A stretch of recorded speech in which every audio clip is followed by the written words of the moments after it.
Hey guys, welcome back to planetjejuda, and it is time for another Reddit. This time we are trying to find out who is the a-hole. So, am I the a-hole? Crochet/knit edition video. And obviously we're not going to be spilling my coffee, but we might spill a little tea. So there you go. As always, I will be going into this completely blind. I've got it set up on my computer.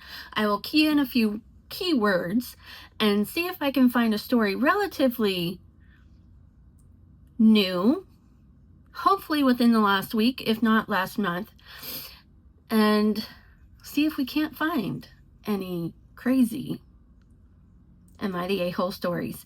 And as always, if you do find that the person is the a-hole, then just laugh. Enjoy the comical part of it and the entertainment factor.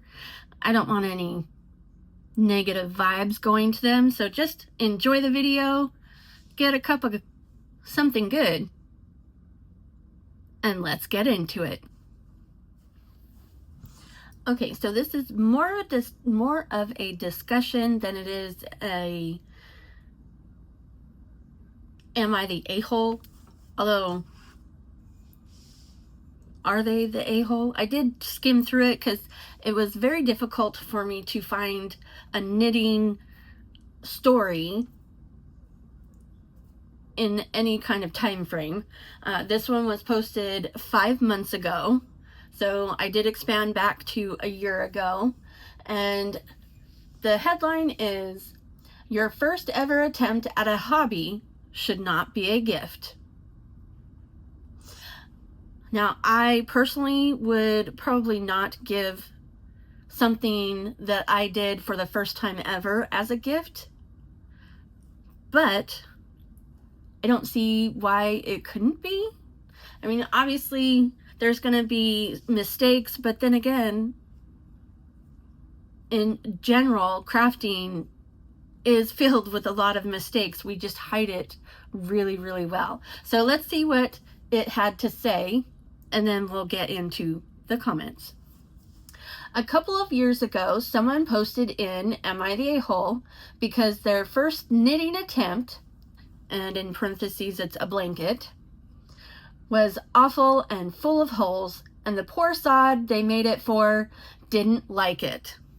Okay, I'm grateful that they got ripped to shreds, but I'm still seeing posts about gifts crop up on crafting subs by people who are literally making their first thing.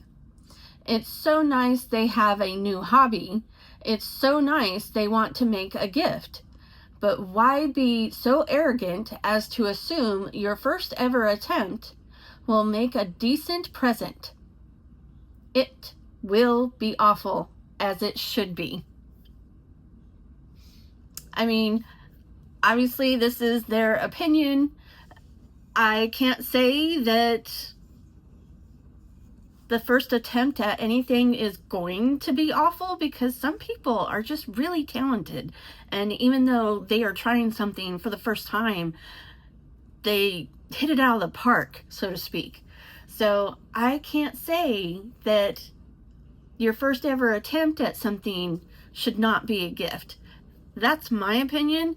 Let's see what Reddit had to say.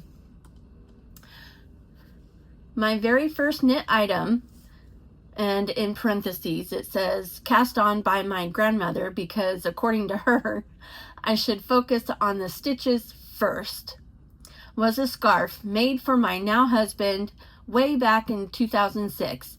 Also in parentheses, I think it's been a hot minute. It was full of mistakes and well loved until it was too ratty to wear. See, yes, of course it was full of mistakes, and that's fine. Absolutely fine. We make, even the pros make mistakes. They drop a stitch or do something a little wonky. Now, a perfectionist would probably go back and fix it, but thanks to crochet, I have learned it's okay to not be 100% perfect all of the time. it will look fine. But it also depends on who the person that you're making it for. Obviously, in this case, this person's husband loved their scarf, even though it had so many mistakes. Let's see what else is there. Someone else says, LOL, I disagree. It's a gift. If you want to buy something that's more than just sentimental, go ahead. I don't expect anything specific out of gifts. And in parentheses, I'm not that arrogant. But I specifically wouldn't really expect anything else in the economy. LMFAO. Laugh my off. You can toss it if you want, just like a bunch of modern era poor quality gifts will be tossed in the landfill anyways. There you go. So that's that person's opinion. This is interesting from a cultural perspective. I live in... okay, I will... Hold on a second. Oh, I can't pause it. I will spell that out and put... because there's no way I'm pronouncing that. So it's AITAROA.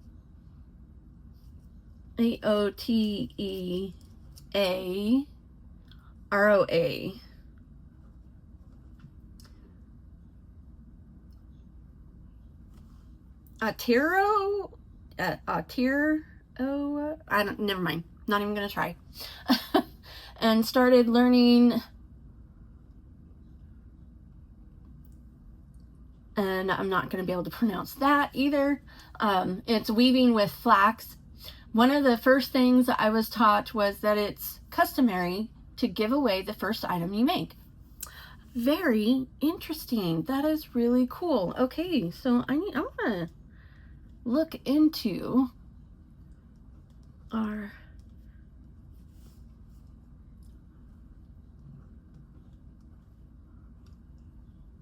ANGA. All right. Let's go.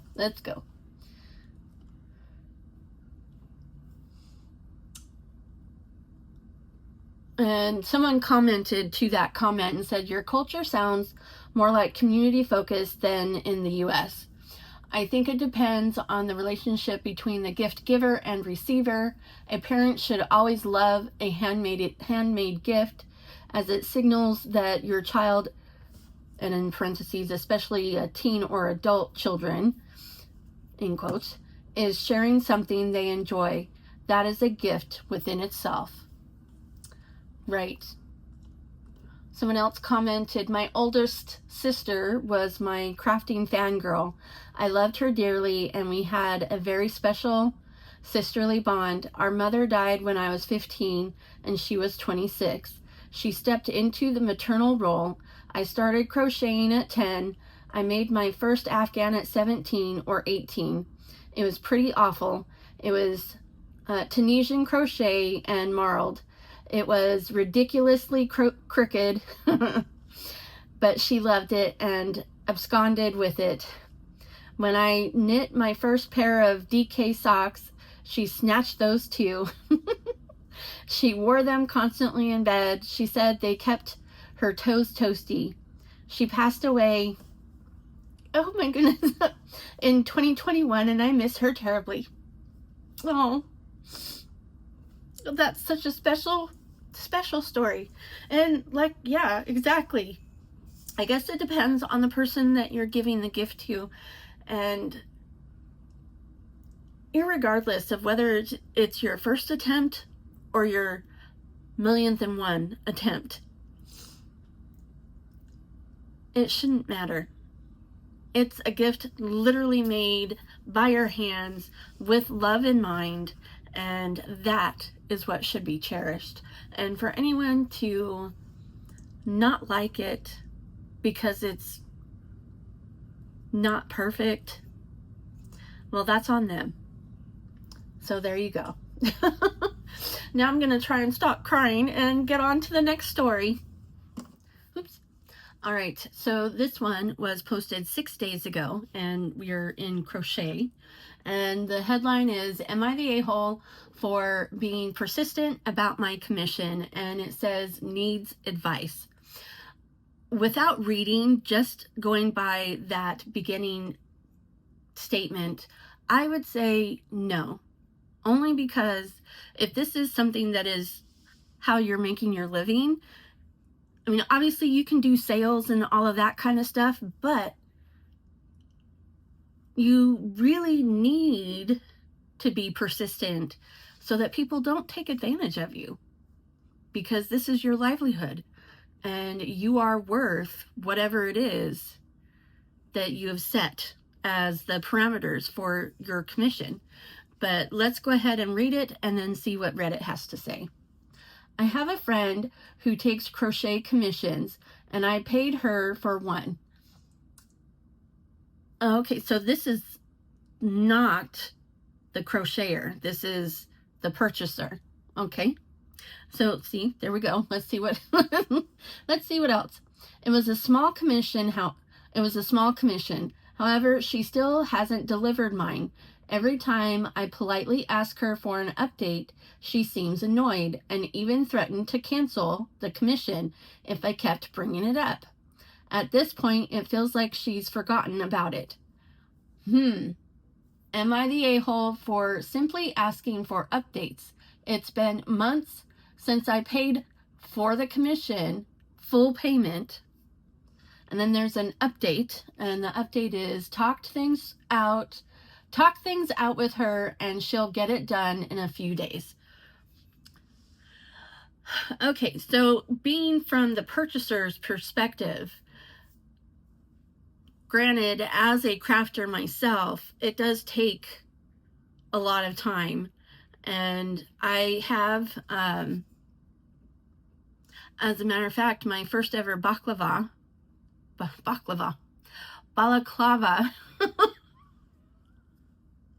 Oh my goodness. Okay, my first ever balaclava was a commission, and it did take me a long time to do it. I did explain that it was going to take me a long time to do it, and she did end up, she was wanting it to be for Valentine's, and I got it to her for Valentine's.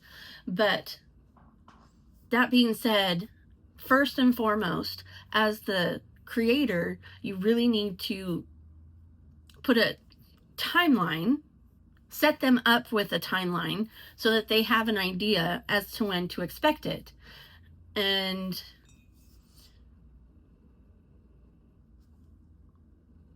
as also the creator, you should be upfront with whoever's purchasing. Now, if they've paid it in full in advance, then yeah, okay, I can understand them wanting it within a certain time frame, but you should have discussed that time frame when they paid and then upheld that time frame.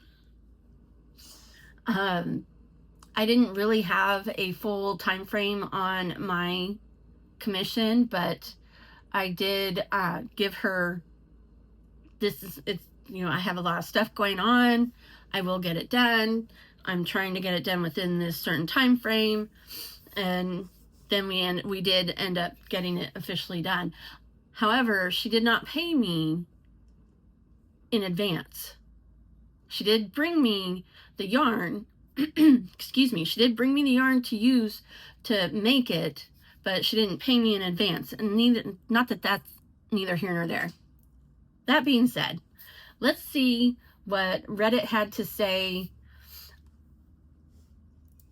Yes, I would be persistent, even as the purchaser, depending on what they said was the time frame. So, first comment, not the a-hole, ask once more, and when she threatens to cancel it, let her know that that's what needs to happen and get the money back. Most likely she doesn't want to make that certain item, doesn't like the yarn or color, or is pushing it aside because you are a friend and will understand waiting longer than someone who isn't a friend. Yeah, this was a friend that never mind. I'm a crafter and I never take commissions for anything because I like to choose what I make, when I make it, and who I choose to have it. Understandable. The poster put, "Thanks for the insight. When we discussed the details, she seemed enthusiastic as well about it. She had a limited selection of yarn, and I selected 2 colors and even stated that if she ever ran out of those colors, she can choose whatever she wants to use for it. I haven't brought it up in a month, but I'm planning to try to talk about it to her. Although I have a hunch she'll just ignore my messages as usual or react negatively." Let's see, another person, "Did you discuss a timeline for the finished product? If she says I'll have it done in 6 months, then let it go. If you never discussed a timeline, then ask her about it. Hey friend, do you have a timeline for the product? I don't want to keep bugging you. If you actually want to solve the problem, cancel the commission and ask for your money back." And the OP answered, "We haven't discussed a timeline since I assumed she would have it done in a week or so." That was, yep, definitely the first mistake. She usually does the other clients, friends or colleagues, but I'll definitely ask her for one when I get an opportunity to message her. Thanks. Someone else commented, not the a-hole at all. She took your money, gave you nothing, and is now acting like you're the problem. That's not a friend, that's a scammer with yarn." And the OP was like, "Thanks for the insight and remark at the end. It got me laughing hard." Nice. But yeah, yes, definitely figure out a timeline for whatever it is that is being commissioned. And yeah, when they take the money up front, then absolutely, you have every right to know when it's going to be done, especially if they typically do it relatively quickly for other people. Why is she hanging you in the balance? I don't know. Let's see. One more. Not the a-hole. I'm not sure what you paid for, but a monthly update is reasonable. Absolutely. Totally understand that. So there we go. This person is not the a-hole. All right, now we're off to something cute.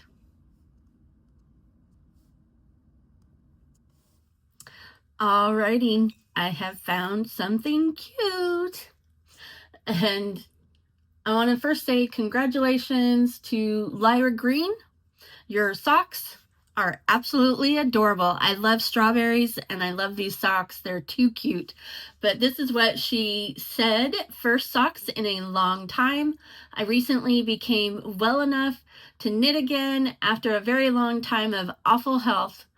Still chronically ill, but being able to knit and create things has brought me so much joy." Oh, that's awesome. Congratulations. They are truly adorable. I love them. These are the Itty Bitty Berry socks by Stone Knits, knitted on 2.25 millimeter DPNs using Opal Uni 4-ply in Fairy Pink and King Cole Merino blend 4-ply in Scarlet and Grass. Those are adorable. What do you guys think? I love them. They look comfy too. I would love those. Oh my goodness. And I will look up and see if I can get the pattern and list it in the description box below. But let's see what Reddit had to say.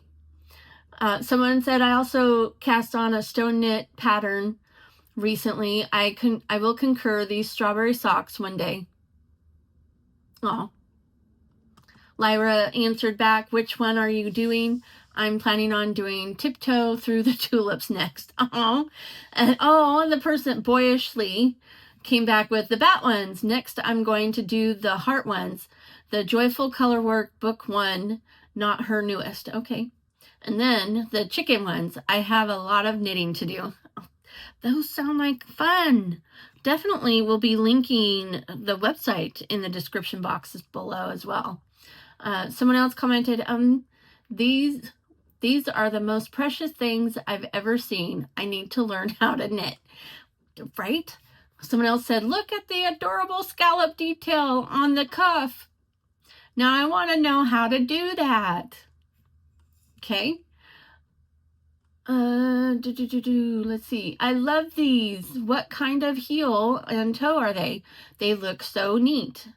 And Lyra answers with, thank you. The heel is a short row heel, and the toe, I don't know the name for. It's just the same way I've always done it for a cuff down sock. Okay. These are adorable. I hope your condition remains stable and you continue creating more things that bring you joy. I understand I'm currently bedbound and waiting for a MS flare to subside. Oh.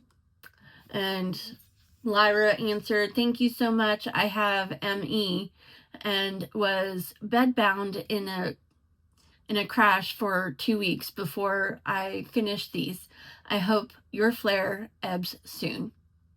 And Spiritual responded with, aw, thanks, the kind words, sending you positive vibes.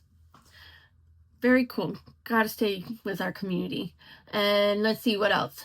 Someone said, I just finished her little posy socks and her Joyce socks patterns. I have the berries on my list too. Someone else says, wow. Oh my God, they're so awful. Just kidding. Oh my God, they're so cute. Ditto, ditto, beautiful. So cute. So cute. Wow. These are lovely. Love. Oh my goodness. Okay, I can go on and on and on. But these are absolutely adorable socks. I can cozy up in them. Oh yeah, definitely. Man, I gotta get to learning how to knit, don't I? Anyways, I hope you enjoyed today's video. If you did, I would love it if you would hit the like button. And if you'd like to be notified of any and all future uploads, hit the subscribe button and don't forget to click all on the notification bell. And with that, remember, gravity works, guys.